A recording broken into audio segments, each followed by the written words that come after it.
Hello family. So welcome to this new video. ये video होने वाला है मेरे एक रीसेंट ट्रेड के बारे में। और ये जो ट्रेड था मेरा काफ़ी पोजिशनल ट्रेड था। फर्स्टली पोजिशनल ट्रेड क्या होता है? पोजिशनल ट्रेड वो होता है जिसको आप थोड़ा लंबा टाइम के लिए रखते हैं। जैसे कि इंट्राडे होता है, आप अपनी पोजीशन खोलते हैं सुबह और शाम को क्लोज कर देते हैं। वो ड्यूरिंग द डे ही आप क्लोज कर देते हैं। स्विंग ट्रेड्स होता है कि एक दिन से ज़्यादा और up to some weeks. But अगर आप एक महीना या 4 हफ्ते, 3 हफ्ते या एक महीने से ज्यादा 2 महीने वाले ट्रेड्स लेते हैं, हम उन्हें बोलते हैं पोजिशनल ट्रेड्स।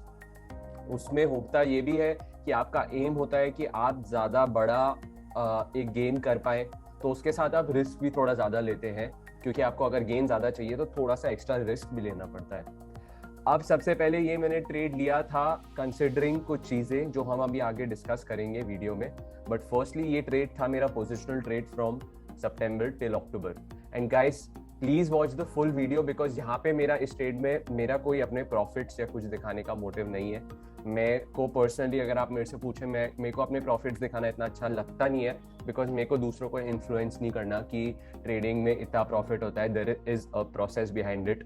एंड मैं एक फर्म बिलीवर हूँ कि आप अपने प्रॉफिट से ज़्यादा यस आप अपनी लर्निंग से दूसरों को बताइए, क्योंकि प्रॉफिट्स के थ्रू आप जल्दी से यस लोग आपको फॉलो कर सकते हैं, बट इवेंचुअली एक जो लर्नर होता है वो उस पर ही फोकस करता है कि मेरे को इस पर्सन की चीज़ समझ में आ रही है और मेरे को ये अच्छा लग रहा है। तो मेरा मेन एम यही है। मैं अपने कोई प्रॉफिट्स नहीं दिखाऊंगा आपको या मेरा कितना कैपिटल यूज हुआ था। बस मेरा ये मोटिव है कि ये ट्रेड से मैं एक आपको अपना माइंडसेट बता पाऊँ कि मेरा इस ट्रेड में घुसने का माइंडसेट ये था, और इस वजह से आप भी ये माइंडसेट रख के आगे ट्रेड ले सकते हैं। और अगर आपको ये वीडियो लगता है कि बहुत लंबा है, तो आप ये 1.25 या 1.5x स्पीड पे भी देख सकते हैं, बिकॉज इसमें एक मैं आपको इन डेप्थ एनालिसिस करने वाला हूँ। तो आइए, let's go and let's look at how the trade went by. So start हुआ था ये सितंबर में, और अक्टूबर तक ये अभी लास्ट थर्सडे को मैंने इन पोजीशन से एग्जिट किया है। तो अगर मैं इससे बात करूं, तो सबसे पहले why did I take this trade? So the main important point is, why did I take this trade? So the reason behind taking the trade was that there was volatility in the market. और मेरे को volatility in the market में मैं intraday नहीं कर सकता। मेरे को पता था अगर मैं इतना volatility में इंट्राडे करूँगा तो इवेंचुअली मैं कभी ना कभी फंस जाऊँगा, एंड फिर चीज़ें हो सकता है मेरे आउट ऑफ कंट्रोल भी चले जाए। तो इस वजह से मैंने सोचा कि हर रोज़ करने की जगह थोड़ा एक लंबा टाइम फ्रेम लेके ट्रेड करते हैं। सेकेंड वॉज दैट निफ्टी का, अगर मैं अभी आपको चार्ट दिखाऊंगा ये ट्रेड लेने से पहले, निफ्टी एक वन वे बाउंस दिया था। जो जून का आपका लो था, उसके बाद निफ्टी ने एक वन वे बाउंस दिया। एंड ये जो वन वे बाउंस होते हैं बहुत डेडली होते हैं, ये सस्टेन करते नहीं है, और पहली बार जब फिर फॉल आता है तो बहुत तेजी से आता है, बिकॉज आपके पास इतने सपोर्ट्स नहीं होते मार्केट में। तो वन वे बाउंस था, इस वजह से मैंने लिया। मेरे को मार्केट ओवर बॉट लग रही थी, और वो मैं आपको बताऊंगा वो मैं किस तरीके से देखता हूँ। यूएस मार्केट मैंने आपको अपने टेलीग्राम चैनल्स पे शेयर भी किया था कि S&P 500 एक रेजिस्टेंस ट्रेंड लाइन पे है, वो भी लॉन्गर टाइम फ्रेम चार्ट्स पे। तो वो भी एक रीज़न था, और मेरे को टाइम चाहिए था ये व्यू बनने में। मेरे को लग रहा था कि अच्छा हो सकता है कि यहाँ से एक सेलिंग प्रेशर आए, बट होता क्या, वो मेरे को मेरी पेशेंस टेस्ट कर रहा था कि ये 1-2 दिन में नहीं रिवर्सल आएगा, हो सकता है ये टाइम लगे। तो इसकी वजह से I needed time for my view to form. And then this was a high risk to reward trade, high reward to risk trade, because I was taking a good risk, but मेरे को पता था अगर ये मेरा trade अच्छा चल जाता है तो मेरे को अच्छा रहेगा। एंड मेरे को, अगर आप इसका थंबनेल भी देखेंगे वीडियो का, तो मेरे को इसमें अपने कैपिटल पे 20% का प्रॉफिट हुआ है। तो that is a good trade according to me. And अगर आप देखें तो बेयर ट्रेंड्स जो होते हैं वो काफ़ी फास्ट और फियर्स होते हैं। जब मार्केट गिरती है तो वो फियर्स तरीके से गिरती है, और इसके पीछे एक मेन मार्केट बिहेवियर लॉजिक होती है कि जब मार्केट ऊपर जाती है तो ठीक है, बट हम अपने लॉसेस से ज़्यादा फियरफुल होते हैं जितना हम प्रॉफिट्स होते हैं। तो जब मार्केट गिर रही होती है, लोगों के अंदर फियर एक्स्ट्रा होता है, जिसकी वजह से वो अपनी पोजीशंस को एग्जिट करने का सोचते हैं। तो इस वजह से मैंने ये ट्रेड लिया। अब इसके बाद ओवरनाइट गेन्स जो होते हैं, मैंने रियलाइज किया था कि ये जब फॉल जाते हैं तो market gap down gap down gap down खुलती रहती है, एंड जो ओवरनाइट ही मेन गेन्स ओवरनाइट हो जाते हैं। यस, ओवरनाइट लेने में आपका रिस्क भी आप गलत हो सकता है, बट वो मैं रिस्क को कंसिडर कर रहा था इसमें। और ओवरनाइट जब आप फॉल आ रहे होते हैं वो ओवरनाइट ही आ जाते हैं। यूएस मार्केट में अगर आप एक्सपेक्ट कर रहे हैं कि फॉल आएगा, तो यूएस मार्केट अगर गिरती रहती है तो आपकी निफ्टी जो है वो गैप डाउन होएगा या बैंक निफ्टी गैप डाउन होएगा, और उसकी वजह से आपके जो गेन्स हैं वो ओवरनाइट ही चले जाएंगे और इंट्राडे में फिर आपके पास कुछ ज्यादा बचता नहीं। तो इस वजह से फिर मैंने ये भी लिया। अब let's go and discuss some mindset stuff and I will show you the chart first की चार्ट में क्या दिख रहा था जिसकी वजह से ट्रेड लिया गया था। अच्छा, सबसे पहले मैंने ली थी, started with shorting bank Nifty. ये मैंने शॉर्ट किया था। पहली बात, शॉर्ट क्या होता है? लॉन्ग होता है, कितनी बार मैंने आई थिंक आपको बताया भी है पहले कि अगर लॉन्ग होता है कि जब हम प्रॉफिट करते हैं कि जब प्राइसेस ऊपर जाते हैं। शॉर्ट में क्या होता है? बेसिक आप प्रॉफिट करते हैं जब प्राइसेस नीचे जाते हैं। तो मैंने पहले बैंक निफ्टी शॉर्ट किया था, फिर मेरे बैंक निफ्टी मैंने शॉर्ट किया तो मेरा बैंक निफ्टी में स्टॉप लॉस हिट हो गया। बैंक निफ्टी बहुत स्ट्रांग लग रहा था पहली बात, उस वक्त तो ऑल टाइम हाई पे था, निफ्टी 18,000 के आसपास तक किया था, बट बैंक निफ्टी अपने ऑल टाइम हाई चला गया था। तो बैंक निफ्टी में स्ट्रेंथ दिख रही थी, तो मैंने सोचा कि बैंक निफ्टी से शिफ्ट होके निफ्टी में शिफ्ट हो जाते हैं। तो फिर मैंने निफ्टी का शॉर्ट किया पोजिशन, बेरिश पोजिशन बनाई। और फिर मैंने बीच में बजाज फाइनेंस, मेरा एक पूरा ट्रेड चल रहा था, बट बीच में मैंने कॉल्स भी सेल करते गए क्योंकि बजाज फाइनेंस में स्ट्रेंथ थी, निफ्टी को आउट परफॉर्म कर रहा था बजाज फाइनेंस, और बाउंस आ रहे थे। तो वो जब बाउंस आ रहे थे मेरे को लग रहा था कि ये इसके ऊपर सस्टेन नहीं कर पाएगा, तो मैं वहां पे कॉल सेल करके एक इनकम भी जनरेट कर रहा था।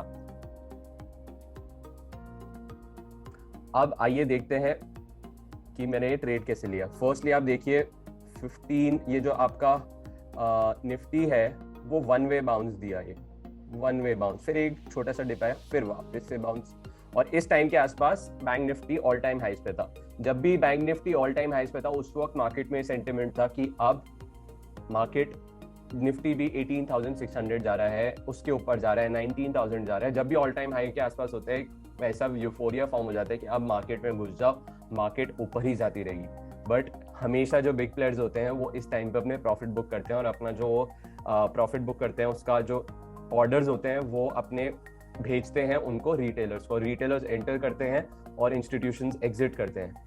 तो इस टाइम के आसपास से अब लोगों ने, फिर रिटेलर्स ने बाइंग करनी चालू की। मैं आपको इस वजह से बता रहा हूँ क्योंकि आपको ही पता होना चाहिए माइंडसेट कि हमें किसको फॉलो करना है। तो ऑल टाइम हाइस पे उन्होंने प्रॉफिट बुक किए, तो मैंने करीबन इस एरिया में निफ्टी को शॉर्ट करना चालू किया एंड बैंक निफ्टी को शॉर्ट किया, फिर निफ्टी नीचे आया तो एक काफी फास्ट मूव आया था ये वाला, बट मैंने फिर यहाँ पे अपना स्टॉप लॉस ट्रेल कर दिया इस एरिया पे कि अगर ये इसके ऊपर जाता है तो मैं अपनी पोजीशन से एग्जिट कर लूंगा।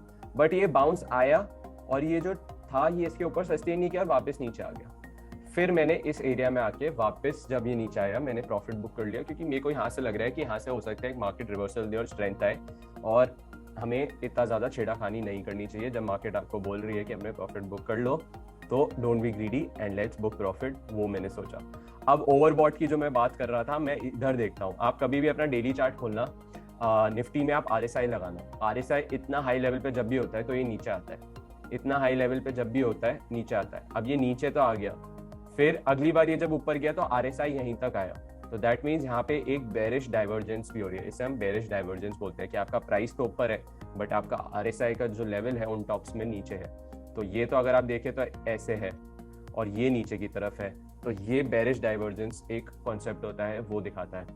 तो बेरिश डाइवर्जेंस से फिर लगा कि ये नहीं, ये सस्टेन नहीं करेगा।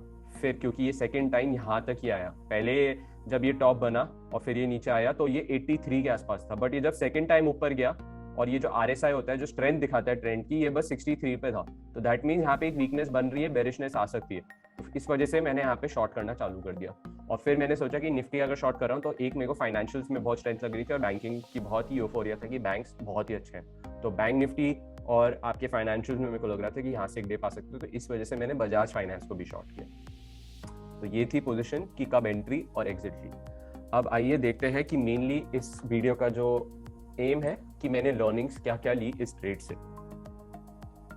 तो पहली चीज जो मैंने बहुत इंपॉर्टेंट सीखी और मैंने ओवर द इयर्स ये सीखी है, और इस ट्रेड ने मेरे को बहुत अच्छी तरह सिखाया कि trend is your friend, don't go against the trend. बीच में जब निफ्टी वन वे फॉल दे रहा था, बैंक निफ्टी ने 2000-3000 पॉइंट का फॉल दिया, वहां पे एक लॉजिक हम लगा के सोच सकते हैं कि और कितना नीचे जाएगा, और नहीं नीचे जा सकता। और फिर हम वहाँ पे कॉन्ट्रा ट्रेड्स लेके अगर बाय करना चालू करेंगे तो आप देखिए निफ्टी कहाँ पे है, एक बाउंस आता है वो वापस सेल हो जाता है, बाउंस आता है वापस सेल हो जाता है। आरबीआई मीटिंग से पहले बाउंस आया, वो उस आरबीआई मीटिंग की वजह से आया कि वहाँ पे कुछ सरप्राइजेस नहीं आए, और आरबीआई मीटिंग के बाद एक अच्छा बाउंस आया टुवर्ड्स 17,450। जब एक आपका 18,000 से 16,800 तक फॉल आया, उसके बाद एक बाउंस आया, बट एक वो डेड कैट बाउंस बोलते हैं उसको, क्योंकि वो बाउंस सेलर्स यूज करते हैं जिन्होंने पहले सेलिंग में पार्ट नहीं दिया और फिर वो वापस से उसको सेल करने का ट्राई करते हैं। तो उन सेलर्स ने ट्राई किया वापस एंटर करने का, तो मार्केट 17,500 के ऊपर नहीं सस्टेन की। तो मार्केट अगर वीक है तो वो वीक रहेगी, एंड आप उसके हिसाब से अपना व्यू बना के रखिए कि trend is your friend.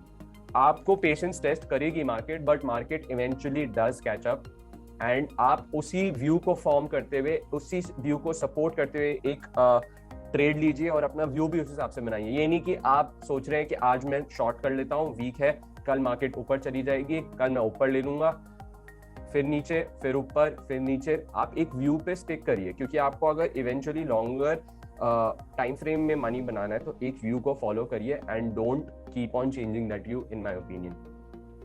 Now the second most important point, macro economic environment is must. So macro economic environment specifically इस टाइम में, अगर आपको स्टॉक मार्केट में एक नॉलेजेबल ट्रेडर बनना है तो आपको मैक्रो इकोनॉमिक्स के बारे में पता होना चाहिए। Yes, I say that price में सब कुछ आता है, प्राइस आपको चार्ट सब बताते हैं, बट आपको ये भी बहुत इंपॉर्टेंट है कि क्या क्या चीज़ों का हमें प्राइस देखना है मार्केट में, वो कैसी कैसे इन्फ्लुएंस करेंगे। बहुत सारे टेक्निकल एनालिस्ट होते हैं जो बोलेंगे कि नहीं, हमें जरूरत नहीं है, हमें प्राइस सब कुछ दिखा देता है। यस, प्राइस दिखाता है, प्राइस आपको एक एंट्री एग्जिट मेरे सबसे अच्छी बता देता है, बट आपको वो कैसे चीजें मैक्रो इकोनॉमिक एनवायरनमेंट में कैसे कैसे चीजें इन्फ्लुएंस करती हैं, वो बहुत इंपॉर्टेंट होता है। तो इस वजह से मैंने USD, INR, bond market, sectors कौन से किस किस एनवायरनमेंट में परफॉर्म करते हैं, और कमोडिटीज कैसे परफॉर्म करती हैं, इन्फ्लेशन का क्या इफेक्ट होता है, वो सब मैंने आपको अपडेट भी देते रहा पूरे वक्त, और मेरा वो फोकस भी था इन सब चीज़ों पे।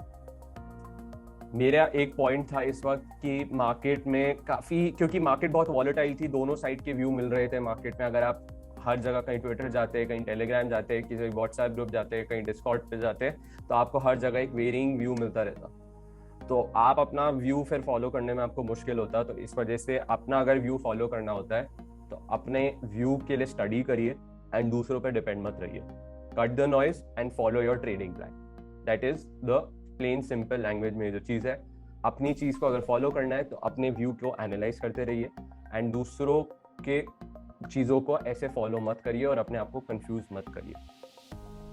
अब उसके बाद एक इमोशनल रोलर कोस्टर राइड थी ये ट्रेड मेरे लिए, क्योंकि अगर आप देखिए 18,000 से मार्केट पहली बार जब मैंने एंटर किया, तो एक बार जब मैंने बैंक निफ्टी में एंटर किया मेरे स्टॉप लॉस हिट हुआ, स्टॉप लॉस के बाद फिर मैंने निफ्टी में शिफ्ट किया थोड़े टाइम बाद, तो फिर वो ठीक हुआ, फिर वो व्यू पैन आउट होने लग गया। बट जब बैंक निफ्टी का स्टॉप लॉस हिट हो रहा था और bank Nifty all time high पे था, तो एक ऐसा मार्केट में व्यू जब बन जाता है तो थोड़ा बहुत आपके मार्केट मूड, आपके मूड पे भी एंड आपके व्यू पे भी थोड़ा इफेक्ट होता है। इस वजह से एक बहुत बड़ी रोलर कोस्टर राइड थी ये ट्रेड मेरे लिए। फिर जब मार्केट नीचे आई, अच्छा ठीक है, मेरा फर्स्ट टारगेट हिट हुआ, फिर मैंने सोचा नहीं, मैं ट्रेल कर लेता हूँ अपना 17,500 पे, एंड मैं इसको होल्ड करता हूँ और नीचे आ सकती है मार्केट। तो फिर मैंने ट्रेल किया, बट फिर आरबीआई मीट के बाद एकदम से 2 दिन में सडन बाउंस आ गया मार्केट में, और फिर मेरी emotionally volatility started hitting me. But then फिर एक वो मेरा ट्रेलिंग स्टॉप लॉस हिट नहीं हुआ, फिर मार्केट वापस नीचे आ गई। So that was good, but emotionally these kind of trades can take a toll, and आप इसको ज़्यादा फोकस मत करिए, आप बस अपना प्लान फॉलो करते रहिए। एंड आपको इसमें बहुत ज़रूरी है कि आप लॉन्ग टर्म चार्ट्स को देखें। आप ये 15 मिनट्स 5 मिनट्स चार्ट्स को अगर देखेंगे तो आपका व्यू आप अच्छे से नहीं फॉर्म कर पाएंगे। आपको देखना है मंथली चार्ट, जैसे टेक्निकल एनालिस्ट चार्ट्स देखते हैं तो उसमें अलग अलग टाइम फ्रेम में चार्ट्स देखते हैं। आपको मंथली में देखना है, वीकली में देखना है और डेली में देखना है। और जब मार्केट चल रही है तो आप आरडी भी देख सकते हैं, बट वीकली मंथली आपको एक बहुत अच्छा व्यू फॉर्म करने का हेल्प करती है। तो weekly, monthly, daily and during the market आप 1 आवर चार्ट देख सकते हैं। एंड कभी भी don't be in a hurry to trade. अब अगर आप मार्केट टॉप पे है तो आपको ये नहीं कि आपको टॉप ही कैच करना है, आप थोड़ा सा टाइम दीजिए। एक बार अगर मार्केट बेरिश होती है, आप जो नेक्स्ट बाउंस आएगा आप उसमें एंटर करिए। फर्स्ट टाइम में आपको क्यों ट्राई करना है कि मेरे को अभी घुस के अभी ही टॉप ढूंढ के और फिर ट्रेड लेना है जिससे कि मैं बॉटम पे ही निकलूं। हमें एज ट्रेडर्स, हमें यहाँ पे मार्केट में आए मनी बनाने के लिए, हम टॉप और बॉटम फाइंड करने के लिए नहीं आए। और अगर आप टॉप और बॉटम फाइंड करने का ट्राई करेंगे तो बहुत रिस्की होता है। आप कभी वो वर्क कर जाएगा बट कभी कभार वो वर्क नहीं करेगा एंड देन आप ट्रैप हो जाएंगे। Position sizing very important. आप कभी भी इन ट्रेड्स में अपना पूरा कैपिटल मत यूज करिए, क्योंकि आपको ड्यूरिंग द ट्रेड जब आप होते हैं आपको थोड़ी एडजस्टमेंट्स करनी पड़ती है। जैसे मेरे को बजाज फाइनेंस, मेरा जो प्राइस था उससे ऊपर वो जा रहा था, बट मेरे को एडजस्ट करके मैंने कॉल सेल करी जिससे कि मेरा प्रॉफिट ही आता रहे एंड इवेंचुअली वो अच्छा ट्रेड गया। 2 ट्रेड थे वो अच्छे गए, तो एडजस्टमेंट्स करनी पड़ती है। एंड बाउंस, और अगर आप शॉर्ट कर रहे हैं तो बाउंस यूज करिए शॉर्ट करने के लिए, ये नहीं कि आप जल्दी से अंदर घुस गए। एंड पुल बैक्स, अगर आप बाय कर रहे हैं तो पुल बैक आ रहे हैं तो आप तब बाय करें। Don't be in a hurry to enter and market आपको चांस देगा, ये मैं वापस रिपीट कर रहा हूँ। साइकोलॉजी ऑफ प्रॉफिट से बहुत इंपॉर्टेंट होती है इस ट्रेड में। मैंने नोटिस किया कि होता क्या है कि आप एक बार प्रॉफिट्स में आ जाते हैं तो वो आपको और ट्रेड्स में घुसने में हेल्प करता है, क्योंकि आप सोचते हैं कि अभी ये वाला जो मेरा प्रॉफिट है, इस प्रॉफिट को यूज करके उतना ही रिस्क लेके मैं किसी और ट्रेड में घुस जाता हूँ। फॉर एग्जाम्पल, अगर आपका 10,000 का प्रॉफिट चल रहा है तो आप सोचेंगे कि चलिए यहाँ पे एक और ट्रेड ले सकते हैं जिसमें मैं बस 5,000 का रिस्क लूंगा, और 5,000 का अगर रिस्क लेंगे तो आप उस ट्रेड में, दूसरे ट्रेड में जहां से आपको प्रॉफिट आ रहा है, आप उसका ही रिस्क लेके आप दूसरा ट्रेड ले रहे हैं। तो एक प्रॉफिट की साइकोलॉजी काफी अच्छी रहती है, तो this is very important. Then profits will allow you to play according to your plan, क्योंकि अगर आपके प्रॉफिट्स चल रहे हैं तो होगा क्या कि आप उन प्रॉफिट्स के थ्रू और ट्रेड ले पाएंगे और आप अपने प्लान्स और अच्छी तरह एग्जीक्यूट कर पाते हैं। अब मेरा जब वो फर्स्ट बाउंस आया फ्रॉम 16,800 टिल 17,450, तो उस ट्रेड में मैं इतना ज्यादा प्रॉब्लमैटिक मेरे लिए नहीं हुआ, क्योंकि मैं एक अच्छे पॉइंट पे एंटर कर चुका था। मेरे को पता था कि अगर ट्रेलिंग स्टॉप लॉस हिट हुआ तो ठीक है, हम निकल जाएंगे, बट अगर नहीं हिट हुआ तो फिर हम राइड कर पाएंगे, क्योंकि मैं प्रॉफिट्स में था। तो प्रॉफिट्स आपको हेल्प करते हैं ट्रेड में अच्छी तरह अपने प्लान को एग्जीक्यूट करने में।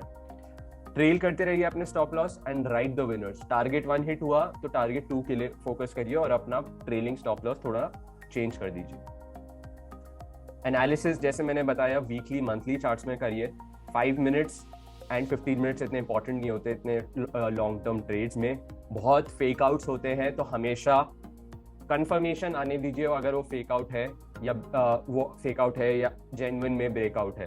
तो आप एक बार कंफर्मेशन लीजिए, क्योंकि इन 15 मिनट्स 5 मिनट्स में बहुत देखेंगे आपको ब्रेकआउट होते हुए, बट वो आपके लिए इंपॉर्टेंट नहीं है, क्योंकि आप एक लॉन्ग टर्म ट्रेड ले रहे हैं। एंड हर रोज ट्रेड लेने की जरूरत बिल्कुल भी नहीं है। आपको ये फीलिंग अंदर से आनी भी नहीं चाहिए कि मेरे को हर रोज ट्रेड लेना है। इस ट्रेड में आप अगर लगे रहेंगे 1 महीने तक, आपने 2 ट्रेड ले रखे, तो आपको ऐसे होएगा कि आप सोचेंगे कि मैं तो कुछ काम ही नहीं कर रहा एज ए ट्रेडर, और मैं बस ऐसे ही बैठा हुआ हूँ, कुछ फोकस नहीं कर रहा हूँ। एंड देन मैंने ये सोचा कि this is a trade going on for me and I have put in a lot of capital, so I need to keep looking at it. So always have an exit plan, that is very important. जैसे मैंने घुसते हुए सोचा कि मेरा target है 17,000 and 16,800 तक अगर गया तो वो second target, and 16,500 600 would be the third target. That is my exit plan. And अगर मेरे अगेंस्ट जाता है तो मेरा ट्रेलिंग स्टॉप लॉस भी मैंने लगा रखा था। एंट्री एंड एग्जिट एक बार में सारा पैसा मत डालिए, थोड़ा थोड़ा कर करके, थोड़ा थोड़ा। अगर मार्केट वीक हो रही है तो पहले थोड़ा सा डाला, और वीकनेस आई तो फिर थोड़ा सा और डाला। इस तरीके से मार्केट में एंटर करिए।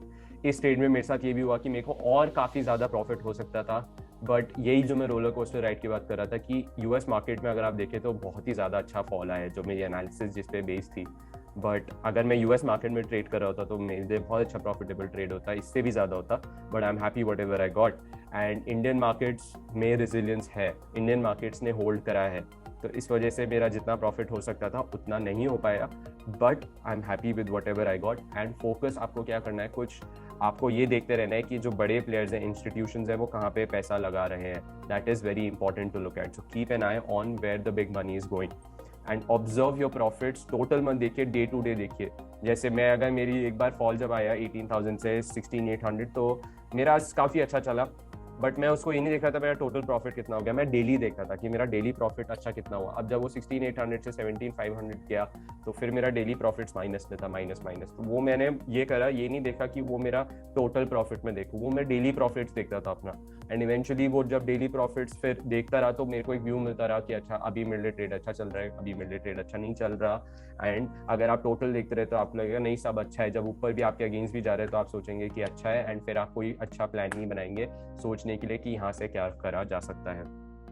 So that's about it, guys. This was my plan and this is how the mindset worked. And if you want more videos like this, do let me know in the comment section below. मैं ऐसे mindset videos जरूर बनाऊंगा. मेरे को mindset के बारे में बात करना भी बहुत अच्छा लगता है, तो मैं mindset की videos बनाता रहूंगा. If you like this video, do hit the like button and also subscribe to the channel. Thank you so much. See you soon in the next video.